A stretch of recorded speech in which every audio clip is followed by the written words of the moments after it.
श्री स्वामी समर्थ. तुळशीची पाने काही दिवशी आणि काही वेळी तोडू नयेत, याला फार महत्त्व आहे. तर आपण आता बघूया तुळशीची पाने तोडू नयेत असे काही दिवस. रविवार, एकादशी, सूर्यग्रहण, चंद्रग्रहण, द्वादशी, संक्रांती.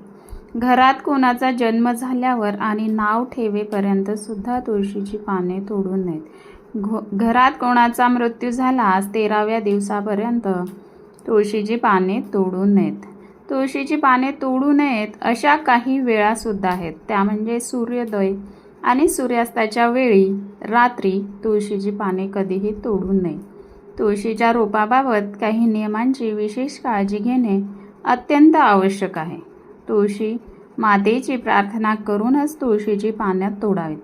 तुळशीच्या आसपास शमी वगळता अन्य कोणतेही काटेरी झाडे लावू नये. ज्या घरात तुळशीचे रोप आहे तेथील स्वच्छतेवर विशेष लक्ष द्यायला हवे. रात्री तुळशीला हात लावू नये. विनाकारण तुळशीची पाने तोडू नयेत. तुळशीची रोप भगवान विष्णूला अत्यंत प्रिय आहे अशी पौराणिक मान्यता आहे. तर ही होती तुळशी रोपाबद्दल, तुळशी पानांबद्दल माहिती.